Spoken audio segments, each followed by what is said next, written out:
I'm a little tired today. We've been watching the northern lights and meteor showers the last few nights, so that's staying up later than I normally do.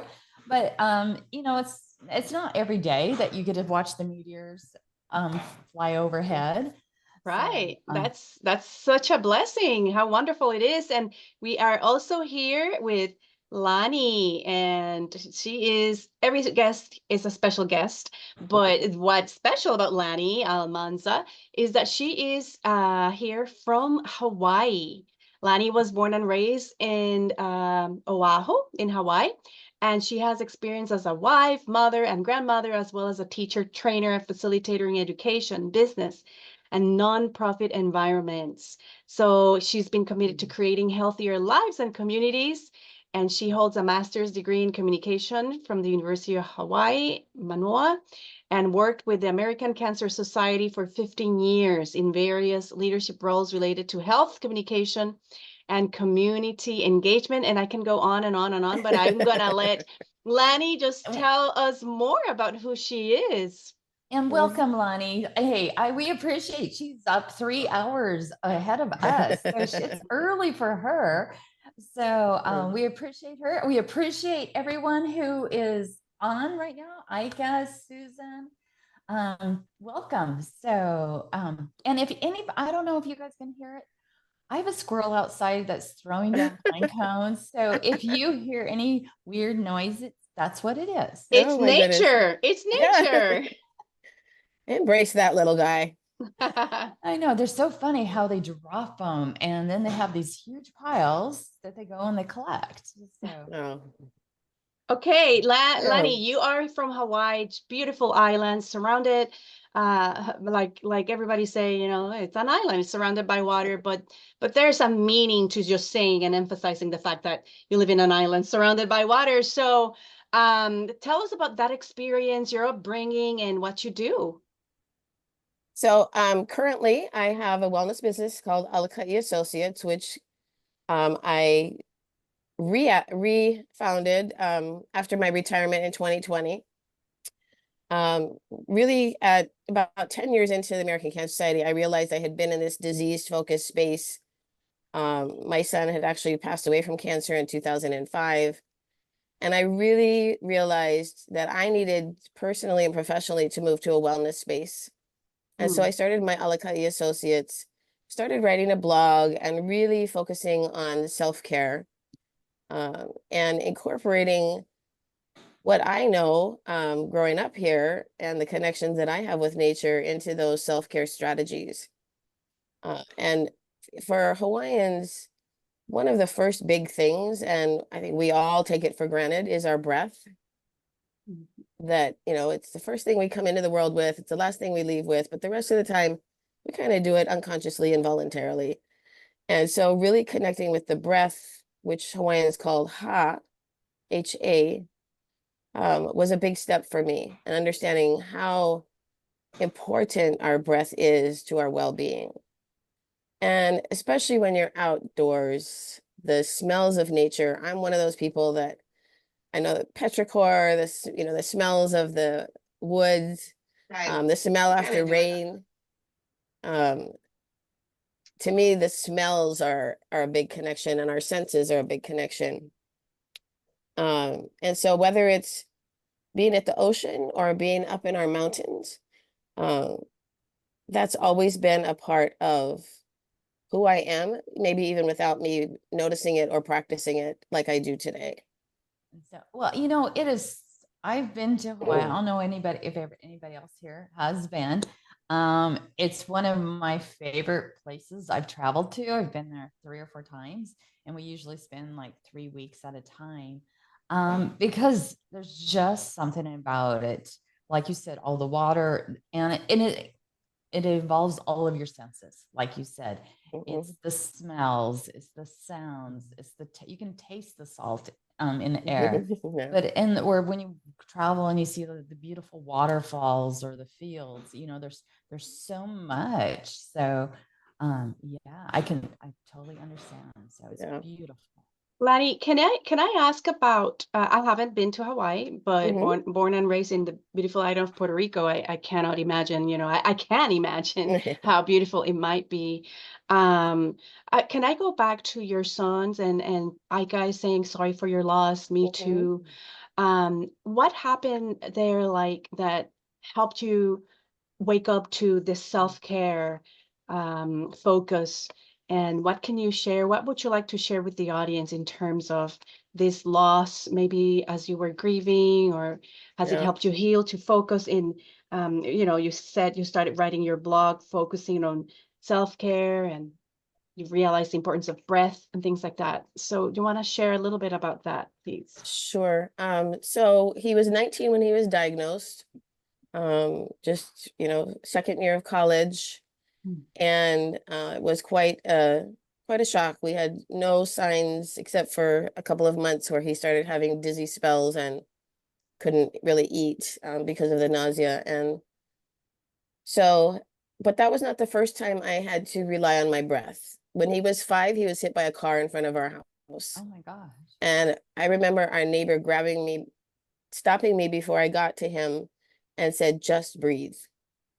And at the time, it didn't really click. But later on, like I said, it became such a powerful tool for self-care. So it was one of the first things I tried to employ while he was going through his journey, while we were all going through that journey. And secondly was it's so easy for people to want to find fault or find a reason. And for me, it was finding gratitude, which is really hard when you're in that kind of space. So one of the things that helped me find gratitude, and if you don't mind, I'm going to read a section from my book that it's called A Peaceful Place. Visualization is a great place to start building those daily habits. My understanding of the power of visualization came when Jacob was going through his radiation treatments. Because he had a brain tumor, he had to have a mesh mask made that was locked into place over his head each time he had a treatment. It could be very claustrophobic and create a lot of stress.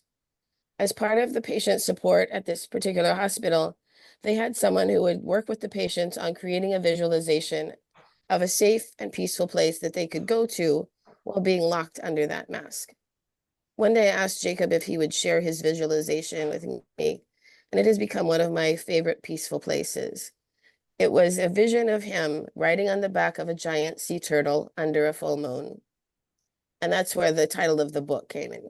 Wow. Mhm. We love that. Tammy is an expert visualizing, and then I with clinical hypnosis, part of my practice when I do life coaching, and as clients choose to do that too, it's just transformational. And it's so there we can exercise so much power and control with the circumstances we're in due to Mhm. visualization. Tammy always talks about anxiety and how the youth or this rising generation talks a lot about anxiety.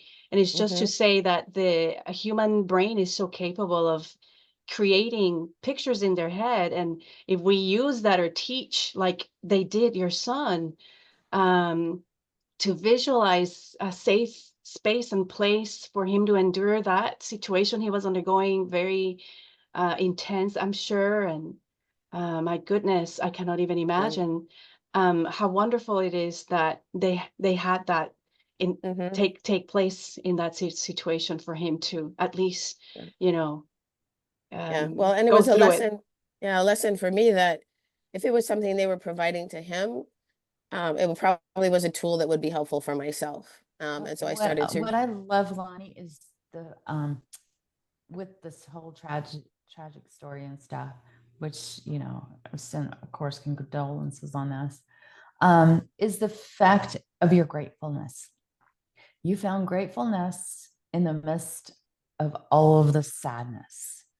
And that gives us a hope, and the gratefulness and I visualize, like Lori said, when you're talking about your son on the turtle, it's like, oh, I can just picture that, you know, I'm being at the ocean, being surrounded by those turtles. It's like, okay, I can picture that, you know. Yeah. Um, but how has that helped you in every day, that learning to be grateful? What is a nugget that you can share with our audience on how to be grateful no matter what the circumstances are? I think people just, they hear so much about gratitude journals and I don't like to write or I don't know what to say. And I tell them the power of gratitude begins to build. And so start simple. Whether it's in the morning or in the evening, if you can find 3 things to be grateful for. And I tell them it doesn't have to be profound. It can be, if you had a really rough day, I'm glad the day's over. I'm glad I had a hot shower. And I'm glad I have a nice bed to fall into. So keep it simple to start with. And as you start to do that, as you cultivate that habit, you'll find more profound circumstances to be grateful for. So I keep a gratitude journal by my bed, and try to be as faithful as I can every night to write something in that. And the other thing is I have several reminders on my phone to be grateful. So one pops up in the middle of the day, and it's kind of my little mantra that I'm grateful for everything that I've received. I'm grateful for what I'm about to receive, and I'm grateful for what I can share. Yeah, that is beautiful. I agree with that. And may I also say, with a lot of respect and love, like maybe you open your eyes to being grateful for all those great memories with your son and the years you had with your Oh, son, yeah.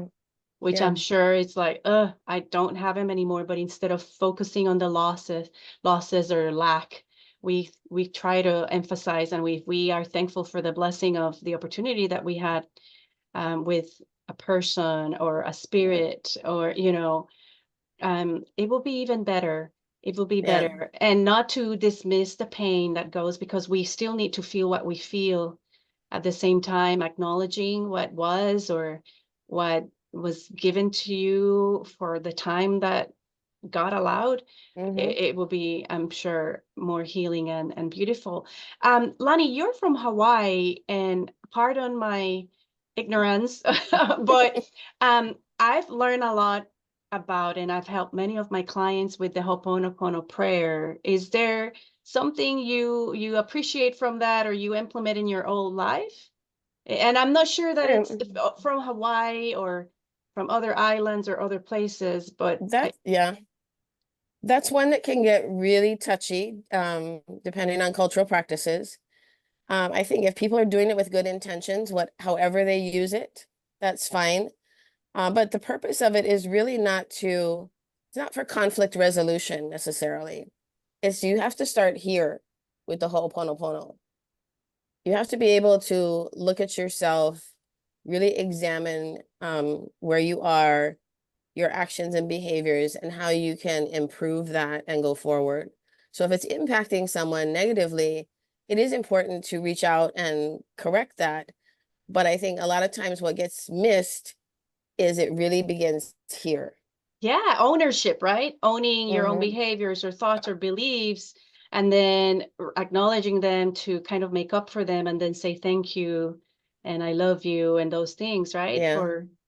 Well, okay, well, that's a good, Yeah. like everything, right? We need to go from the right angle and right intentions. Yeah. There's a But really good cultural practitioner named Maka'ala Yates, Yates, who does a really good job about explaining Ho'oponopono. He's done a lot of research with it.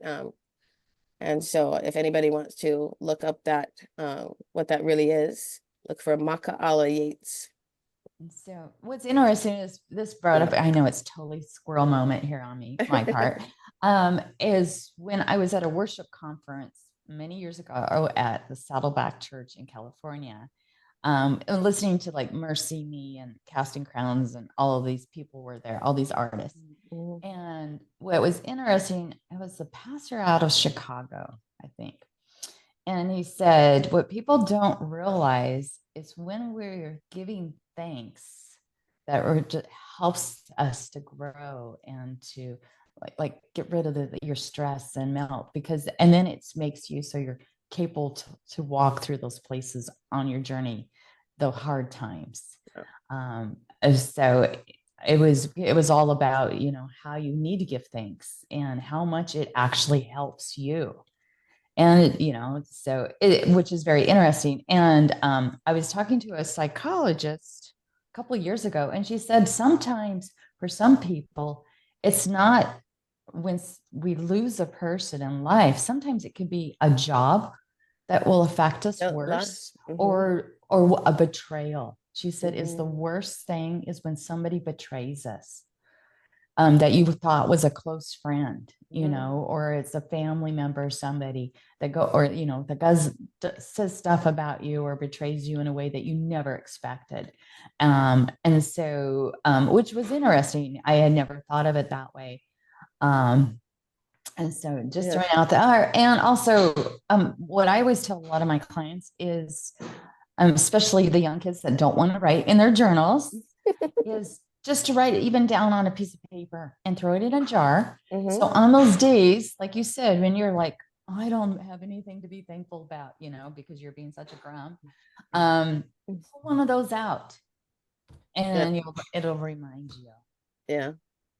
I have a viewer here that says that I love Lani's calm beauty and sage wisdom. And Susan and other people are saying, I lived in Hawaii, or I've been to Hawaii. So many people are appreciating that and enjoying that. What is it that you're doing now, Lani? Are you still? I am a busy retiree. People say, you don't sound like you're retired. But to me, it was retiring from where I was so that I could do what I want, when I want, where I want, with who I want. For that wellness. So with my Alaka'i Associates, it's a wellness business. Alaka'i is the Hawaiian word for guide.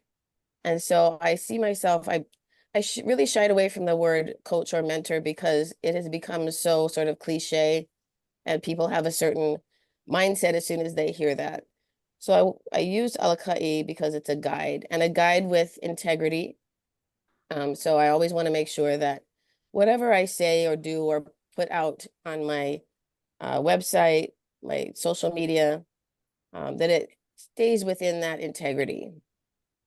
And even if it's a personal post, it's how is somebody else going to receive it? That they're going to see me not just as Lani Almanza, but as Alaka'i Associates. So I have a newsletter that I do every month on my website that people can subscribe to.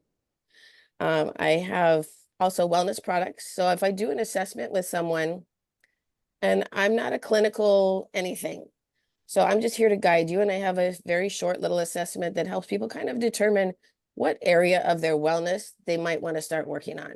So whether it's their sleep habits or their exercise habits, and then I could direct them to strategies, tools, resources, and products that I have to support their journey.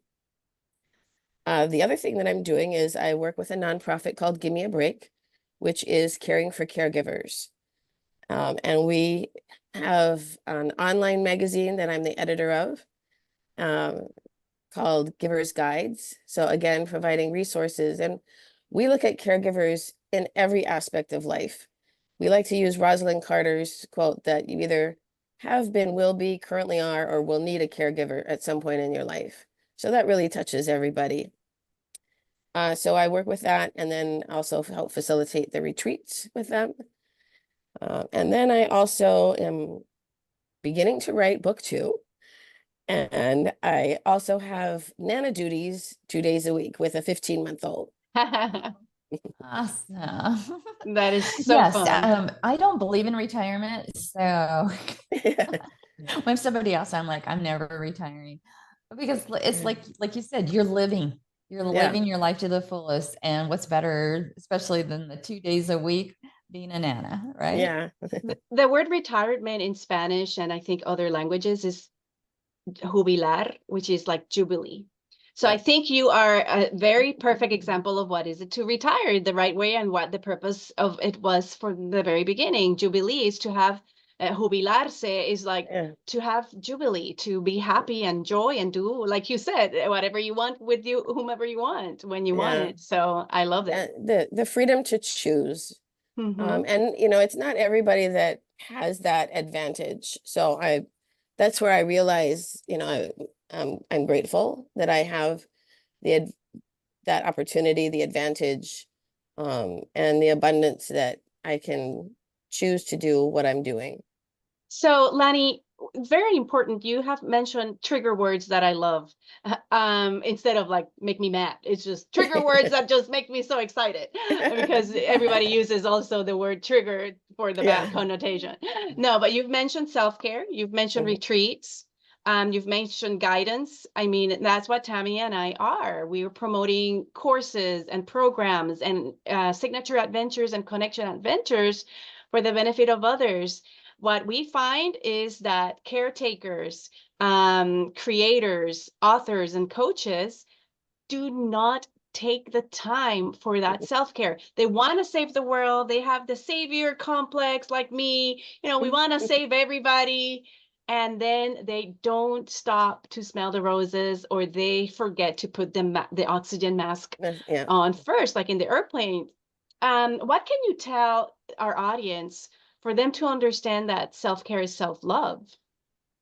That was one, like I said, when Jacob was diagnosed, very early into that journey, I was finishing my master's degree. I was working full time, still had a home and family that, you know, needed to be supported. And I realized that I was burning the candle at both ends really fast. And I needed to find ways to take care of me so that I could not just survive the journey, but thrive Yeah. and continue to do all the things that I was doing for others.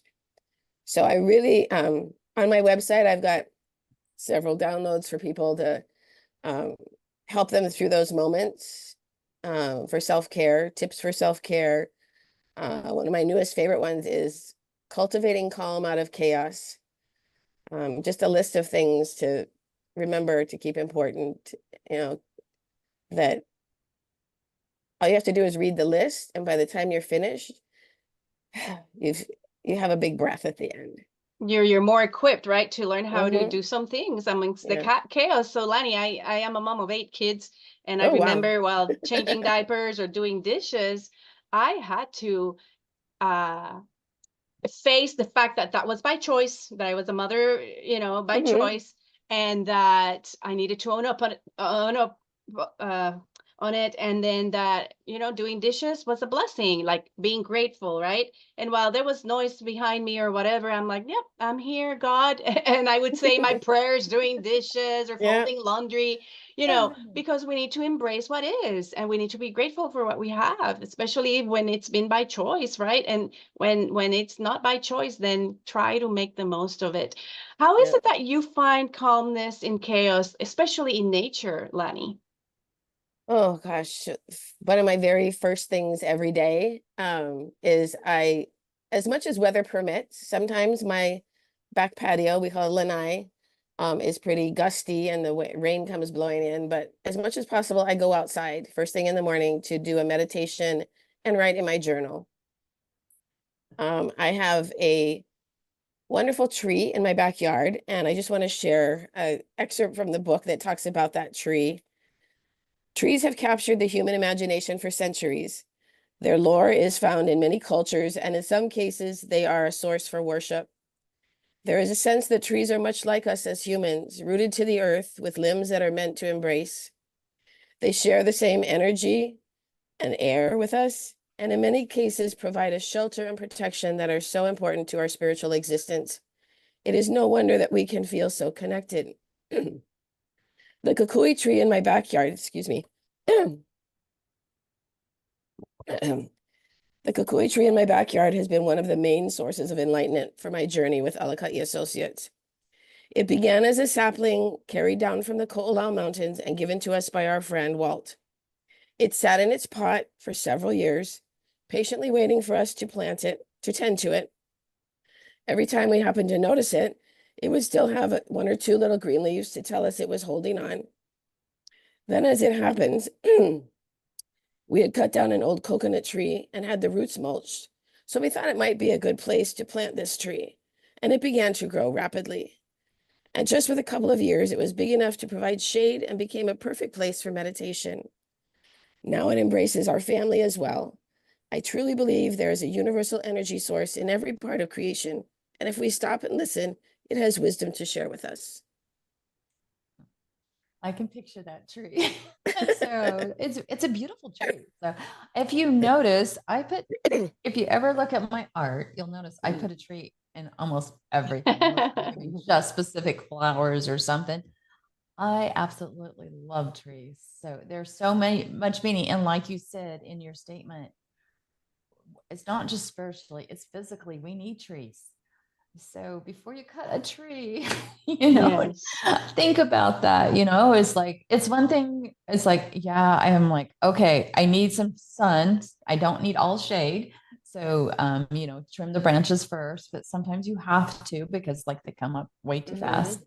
But otherwise, keep that tree. Those trees mean so much and they provide us with so many things. So, what a blessing to have that tree. And stuff grows so fast over there in Hawaii. Yeah. And the insights and the meditation and the description that you say is just so amazing. I have a guided meditation that I do with clients about the roots and how are we rooted and how safe should we feel because who we are, etc. So, but then your description of how it was a gift for you, and then how it was in the pot for years, and then how it grew and grew to a point where you find refuge under it, and find inspiration there, writing in your journal. That is beautiful. You're gonna have to share a picture of it. Oh yeah, yes, please. If I can. So. Let's see. Oh, wow! And are those your grandchildren? Those are the 4 oldest ones. That's awesome. Yeah. Thanks for sharing. This is why we have this community, Unlocking Freedom in Nature and Art. Lani, we know that nature is art. Art also can be very connected to nature, especially when we're inspired by it. But we also like to share and impart our audience with the desire to discover, experience, and transform. And we love when we have guests that understand the benefits of nature, the benefits of self-care, and the benefits also of being grateful and gratitude. So thank you so much for joining us today. Thanks for your calmness, like one of our viewers said. And if there's any, do you have any other questions, Tammy? You come up with the best questions, Tammy. I know, but she's been answering so much. I just love Lani's art, your positivity, your integrity, everything about you. So is there a favorite place that you like to go to when you wanted to walk away from? I mean, I live in the forest. I live in a beautiful area, but I still take time, at least try to do at least once a week to go someplace like on a hike or do something different because when I'm at home, I'm always working. Yeah. I always see something that needs to be done. So is there a favorite place or a favorite thing that you like to do? It would be the beach where this picture is. So it's Kailua Beach. And it's where part of Jacob's ashes and part of my parents' ashes are scattered. It's the beach I grew up on. And so many times after I come home from a trip, it's like I just need, and that grounding with the sand and the salt water, I just need to go get my feet in that ocean. Sounds great. Sounds like a perfect answer. Sounds like we share the same opinion. And the other question then, when you were talking about salt water, because you were talking to us about the salt. Yeah. So Lori, I'm gonna let you ask that question because you were listening more than me. Yeah. You were getting us ready for this live. Yes. Mhm. I remember our wonderful guest and friend Olivia. She is big into grounding. She works for a company that has this grounding products for people that are homebound or want to enjoy grounding indoors. So you were describing something about Hawaii and salt, and something you're going to do at a retreat coming up soon, I think, Mhm. with salt and feet.